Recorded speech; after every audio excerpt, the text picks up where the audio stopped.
And then straight away, weirdly enough, I see a little hole you can see just here.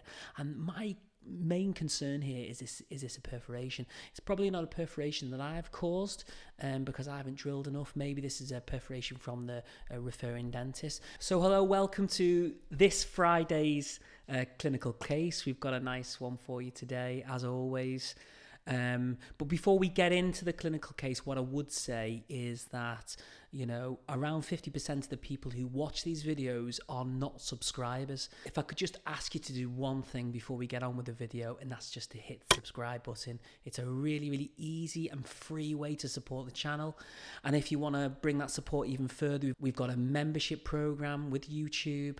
And with that, what you get early access to content. Usually work about 3 weeks ahead. So if you love these videos, you get 3 weeks extra of videos. And also you get exclusive content. We've got a fantastic access video that you can watch. It's about an hour long and it's got lots and lots of videos. It's absolutely fantastic. So we'll get straight into the case.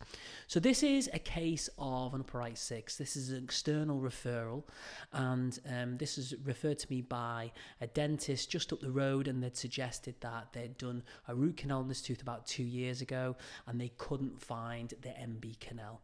And we can see here on the x-ray that the MB canal is highly sclerosed, and also the obturation on these teeth is probably less than ideal, shall we say. And obviously there's apical infection or inflammation over this tooth. And what also complicates this treatment is we've got access through a crown. So there's a lot of things to be concerned about here, but mainly we're going to be worrying about perforation. We're going to be worrying about perforation because we're going to be cutting through the crown, and also we'll be worrying about perforation because we'll be probably looking for the orifice on the MB canal. So we pick up the video here, and I'm just about to apply rubber dam. As you can see, I like to place the clamp on my rubber dam and do it all in one. I always think that works a little bit better. And then once I've placed the rubber dam on, I've got these winged clamps, and I just sort of move the sort of rubber dam over the wings, and I give it a little bit of a wiggle, and that sort of lets the rubber dam slip around the tooth. And then obviously the clamp sort of creates like a nice seal. So I don't have to use liquid dam in this case. And then we're just going to start the access. Super careful. Obviously we lose all the occlusal anatomy, so we don't know where we're actually drilling with this, but straight away we can see the palatal obturation here, and this is a really good marker to sort of set you off to finding where you're going to be with this with finding all the different canals. So we're going to cut a little bit deeper. I suspect this white thing is a core of composite or even GI. Looks a bit like GI. And then straight away, weirdly enough, I see a little hole you can see just here. And my main concern here is this a perforation. It's probably not a perforation that I've caused because I haven't drilled enough. Maybe this is a perforation from the referring dentist. But straight away, to check a perforation, what I'm going to do is I'm going to place a file in that hole. And when I place the file in this hole, I can feel that there's a bit of resistance, and to me that feels like I'm in a canal space. But the best thing to do when you're trying to check for a perforation is that you're gonna hook this up to an apex locator. And when we hook it up to the apex locator, it doesn't scream 0 straight away, so it's indicative of that it isn't, you know, a perforation. So the file isn't touching the periodontal tissues straight away. So we give it a little bit of a wiggle. I'm still not convinced. However, I'm not too sure, because sometimes I've placed the apex locator on before, and it's given us sort of an erroneous reading. So in this case, I'm going to take an X-ray. I'm going to take a working length radiograph.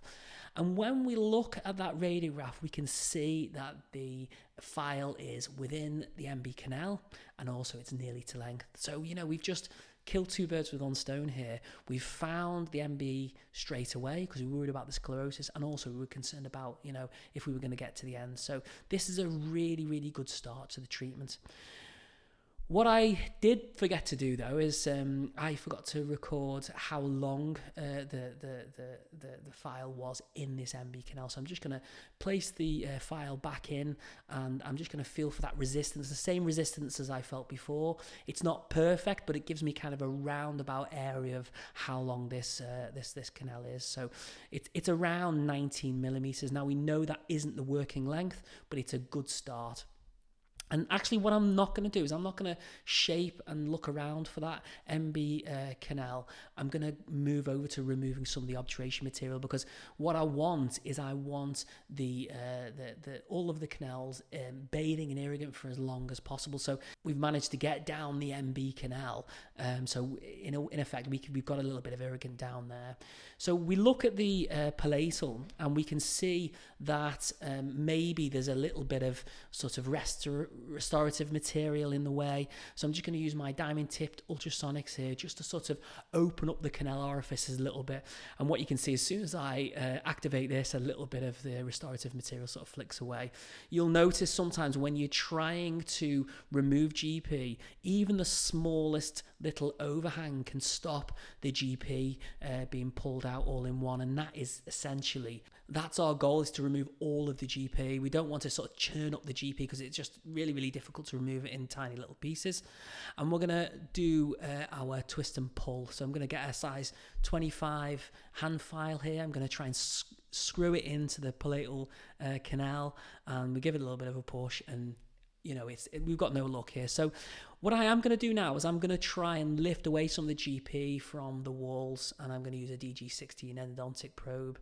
And the great thing about these endodontic probes is they are really, really long, so you can get them inside the canal, and you've still got a little bit of vision there. And I'm just trying to sort of prise away some of the GP, which is kind of compacted against the canal walls.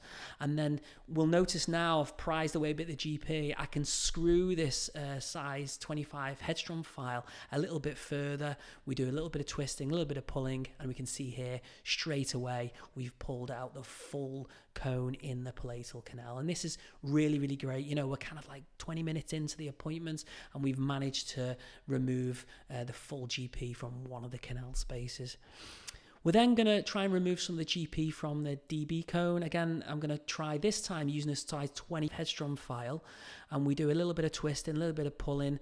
A lot of the time it takes a lot of patience to just sort of peck away, and then we can see here that we've pulled out a lot of the GP in the DB, but not all of it. And if we kind of have a look, a very, very, very close look, we can get a bit of a flash that there's still a little bit of GP in this DB canal. So it's just the same again. We're going to do a bit more twisting and pulling. Sometimes you're using higher diameter headstrong files, like a 30 or a 35. And when we screw in this final 25, I feel like I have pulled something out, but I can't quite see where the GP is. And then when I have a little look around, I can see that the remaining fragments is just sort of pulled out there like a little champagne cork. So this is great. We've got all of the canals relatively open.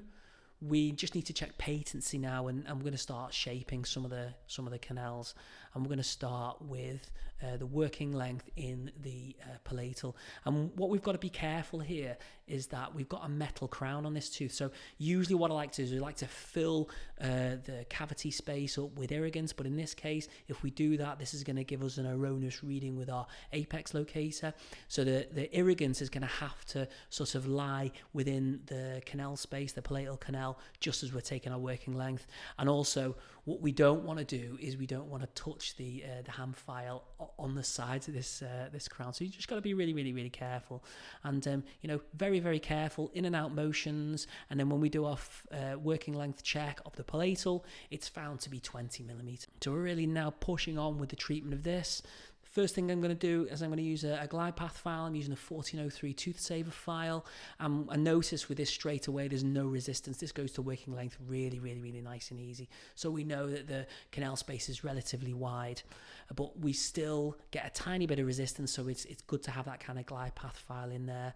And then in this case I'm going to use Reciproc. I weirdly enough opened up the Reciproc because I thought I'm going to need it to remove some of the obturation material. It's also got quite a high taper as well, but in this case it was already open, so I'm happy to use Reciproc in this case, and I'm going to be shaping it at 19.5 millimeters. And again, this goes really, really nicely, easy to length. And we always making sure that the nurse is replenishing our sodium hypochlorite, and I'm going to do some recapitulation. So I'm just going to use a size 10 file here at 20 at 0, and we're just sort of keeping the palatal canal nice and open. And we're going to do our final shaping with our 40 Reciproc file at 19.5 millimeters. And what I notice here is the 40 is really struggling to get to length. And what I could do is I could just really push this file, but I don't want to push the file. I'm recognizing that the size 40 is not going to length, so I'm going to determine that the size 25 is my master apical file. And you might say, well, I've cut the vast majority of the tooth up to a 40. That's fine. We're going to use our bioceramic just to fill that space, so it's not in the end of the world. Worst thing for you to do here is to push this size 40, because you can perforate, you can ledge, and of course you can fracture the file. So we've done the palatal. We're going to now do our DB. The working length is really easy in this case. We go straight down to length, and we can see that DB working length 0 is 18.5. And essentially it's the same protocol. We're going to use our glide path file, or our 1403 at the 0 reading. This is going to be at 18.5.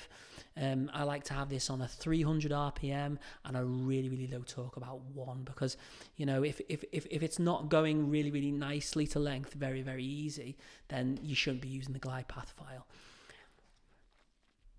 We're then going to use our Reciproc 25. I believe this is Reciproc blue, but I don't use Reciproc all the time. I'm not a massive proponent of it, but I know it really removes GP really well, and I know for a fact that I am not going to attempt to shape this DB canal with a 40 at all. So it's just the same sort of thing. We're using the master apical file down to length. We're taking our time.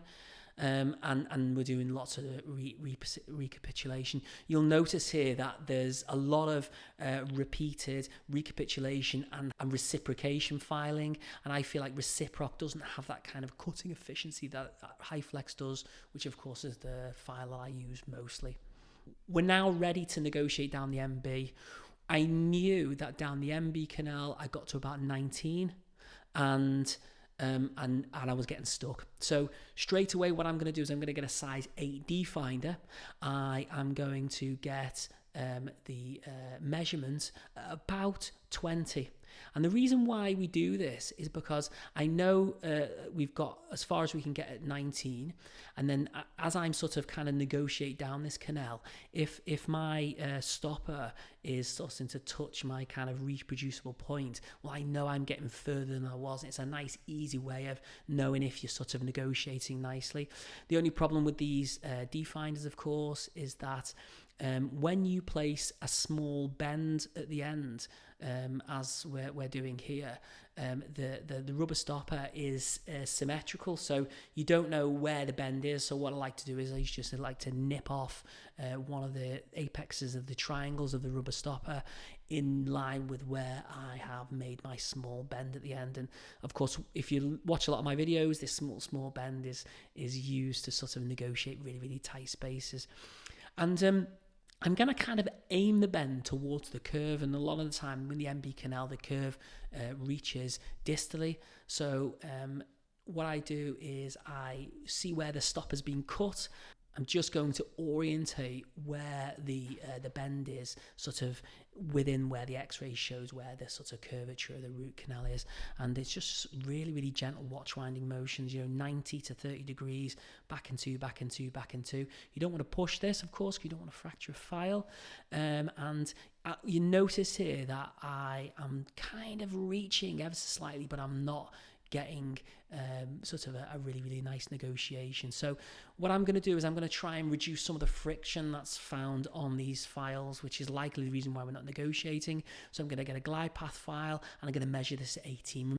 Remember, this is a millimeter away from furthest we've got, and what you don't want to do here is you don't want to push this even further. Just concentrate on shaping the canal space further up, so you're not getting that kind of file gripping, which is stopping you from likely negotiating all the way to 0. And to further reduce the friction, I'm going to actually shape this MB canal with a 25 at 17. So it's kind of like this step back approach. You've got to be really, really careful that you don't use this 25 any further than 17, because the problem with that, of course, is that there's a risk that you cause a ledge because it's highly sclerosed down there. So just resist the urge to push this any further. Use your patience and time, just shaping the canal. And in a way you are, negotiating this canal, because you're going to be shaping this with this file anyway. And what you might notice here is I'm using a HyFlex file rather than the Reciproc file, because I just feel like it's got more cutting efficiency. So once we've shaped the canal space in the mid-coronal third, I'm going to go back in with my size 80, and this is going to be, again, I'm going to measure the rubber stopper at 20, because this shows if we're negotiating any further. And I'm going to use these Buchanan endo benders here just to bend the end of the file.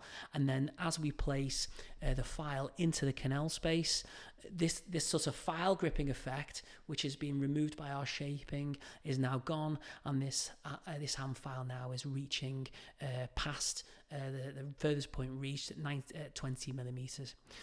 We're then going to hook up the apex locator, and you can't hear this very well, but it is absolutely screaming zero massively. It's gone right out the end. That's what it says anyway. And I've forgotten something here. I've forgotten that I have filled the access cavity full with irrigants, and this is basically shorting out on the crown. Once I've kind of aspirated the irrigant from the access cavity here, the apex locator sort of settles down a little bit.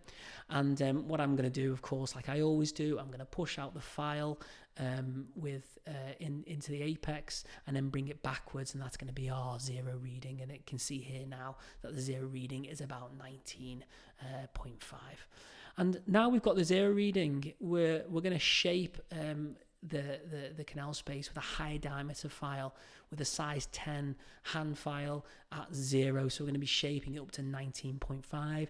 The nurse knows that I'm sort of getting to the part where I'm going to be doing my cone fit radiograph. So she's getting my cones out, ready to go. And again, this is just a normal K file. It's got a bit more cutting on this, and it's just kind of the same protocol as before. We're just going to be using the size 10K file just to open this up. In this case, I'm going to use a size 20 HyFlex after my glide path file, because I'm a little bit concerned about trying to negotiate this successfully.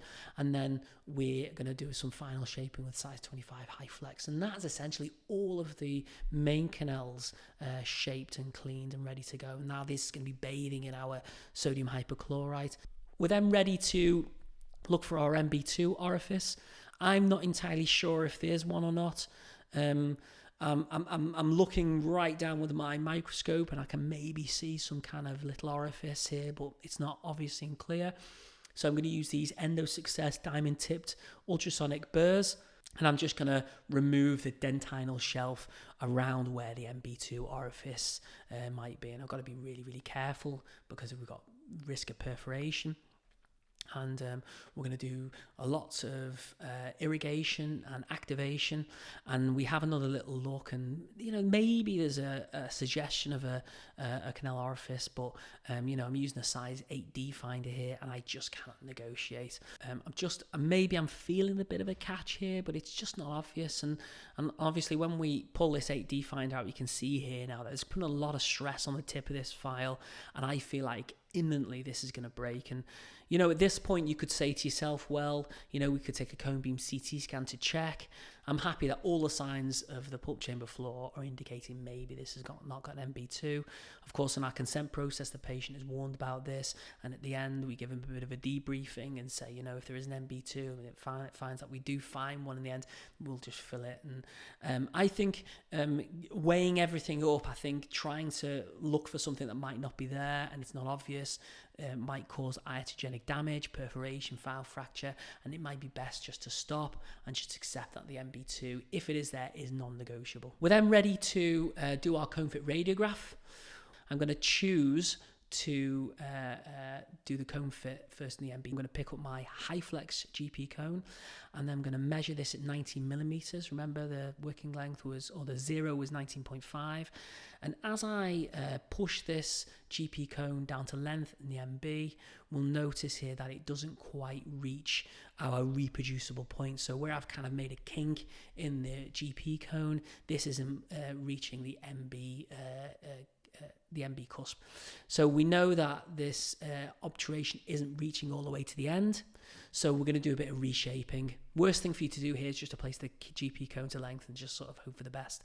So we're going to just do a bit more shaping with our size 25 HyFlex, and lots of irrigation, lots of recapitulation. And once we've shaped the MB canal with our master apical file, which is a size 25 HyFlex, a really, really important thing to do is to recapitulate, because obviously there's a possibility that you might block the canal with this shaping protocol, and this is a surefire way of not being able to obturate correctly, and the canal might be already blocked, and that's why the reason the GP's not gone to length. And then we're going to fit the cone again in the MB at 19 millimeters. And I've got a habit of just getting a brand new GP cone because sometimes when you use the old one, it can be sort of bent at the end. And we can see now, as we place this GP cone to length, it fits at 19 nice and snugly. So it's always just important to take your time and do a good job. You know, sometimes it's easy just to sort of fit it in the tooth and say, you know, it'll be all right at night. But, you know, just have a bit of pride in your work. We're then ready to do the cones in the other two canals. Remember, we use Reciproc. I noticed the match cones with the Reciproc looked a little bit thin, so I just used my GP cutter here just to check that it is at 25 and it's a little bit out the end. So we're going to cut them properly to the right diameter before we fit them in place. And then again, we're going to place the palatal at 19.5 millimeters. And once this reaches to length, it fits nice and snugly. Got maybe a tiny little bit of tug back there. And then obviously, you know, I like to clip the cones off, and it's kind of the same sort of thing with the DB. I'm just going to pick up the matched Reciproc GP cone. I'm going to just check the diameter of the end. Again, put it in the 25 GP cutter. You can see just a little bit of a poke out the end there. So that isn't at 25. And if you suppose put that into the DB and you fit it to length, then it's going to be long. You can have an overextension of the filling, which looks awful on the x-ray and probably not great for the patient in the long term. And once we've sort of fit this GP cone to length and we've snipped it off, we're going to take a cone fit radiograph. And when we look at the cone fit radiograph, we've got a really, really nice cone fit here. We've got all of the cones, they're all within the working length nicely. We've removed all of the GP. You know, there's a bit of a question mark over should we be taking x-rays once we've removed GP.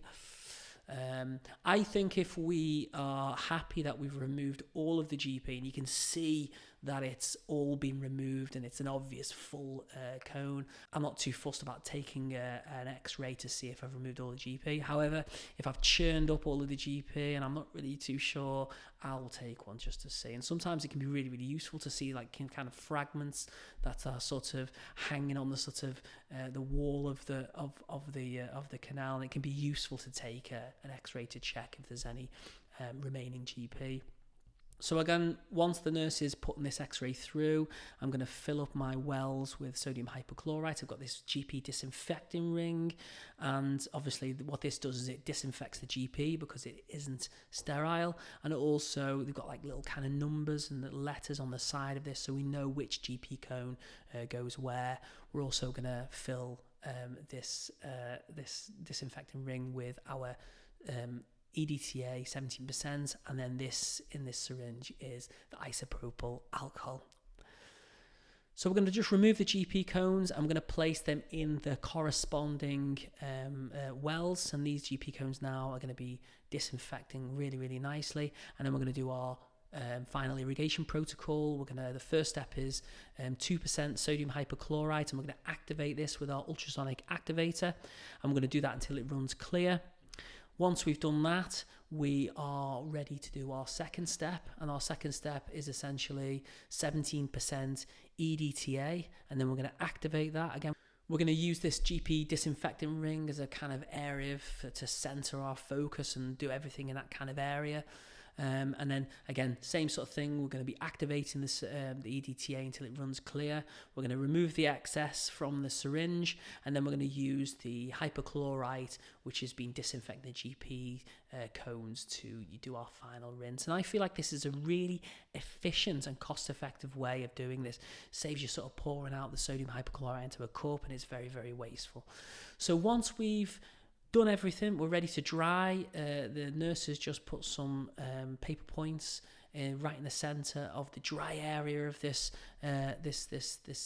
disinfecting ring, and essentially we're just going to be pushing these paper points to length, and we're just going to be drying all of the canal spaces nicely, and we're just going to be pulling them out, just sort of inspecting the ends just to see if they're nice and dry. Whilst I was doing the paper points, the nurses just placed a hand file in some sodium hypochlorite just to disinfect it. We're going to pull that out, dry it, and put it to the side, and then we're going to prepare our GP cone ready for obturation. I'm going to place it in isopropyl alcohol here, and this gets all the residue of the sodium hypochlorite off the GP cone, and then we're going to do a little bit of air drying, and then we're going to lock the tweezers onto this GP cone, and then we're going to place this to the side, and this is all now ready to go for our obturation. We're then going to load the sealer. We're using one fill here as a bioceramic sealer into our visco tip. Again, we're getting this all nice and ready. And then we move over to the canal space. We're going to fill the palatal in this case. And I'm not going to be shy with filling the palatal canal with our bioceramic sealer, because it's quite a nice wide open canal. Once we have filled the canal with bioceramic sealer, I'm going to introduce the disinfected hand file to almost the working length, just to push the sealer all the way to the end and get rid of that vapor lock. And then I'm going to very, very, very slowly introduce the GP cone to length. And you'll get that kind of nice sealer puff in the coronal aspect here. And then we're going to use a heated plugger just to remove the excess before we then start to do all of the other canal orifices. And I like to remove the excess in this case, because if you try and sort of tidy up the canal orifice with this excess, and you try and sort of do the whole thing at once, you just risk pulling the whole GP cone out altogether. And you can see here now we're just going to compact the remaining GP down with our Mach 2 plugger. And then we're just going to remove some of the orifice excess here with our heated plugger. And I just essentially activate the heated plugger and just have a little feel around, and then let go of the heat, and then this just picks up sort of the excess here, and then we're just going to do some final compaction. And ideally what you like to do is have the GP cone just slightly below the canal orifice, because eventually what you're going to do is you're going to fill this canal orifice with GI. In my case, I'm using Light Cure GI, it's Vitrabond. Yeah, really, really nice result. Just repeat the process with the other two canals. And then when we look at the post-op radiograph, we can see we've got a very, very, very nice result. All of the GP cones are to length. You could argue the MB is slightly obscured by the palatal.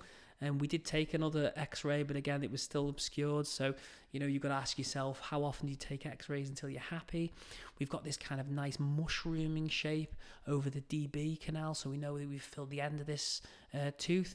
And then, really, really nice. We can see here on the MB, we've got this kind of lateral inflammation. And then we've got this kind of lateral sealer puff where we've managed to have this kind of puff of sealer through a lateral canal, and that's obviously an area of failure here.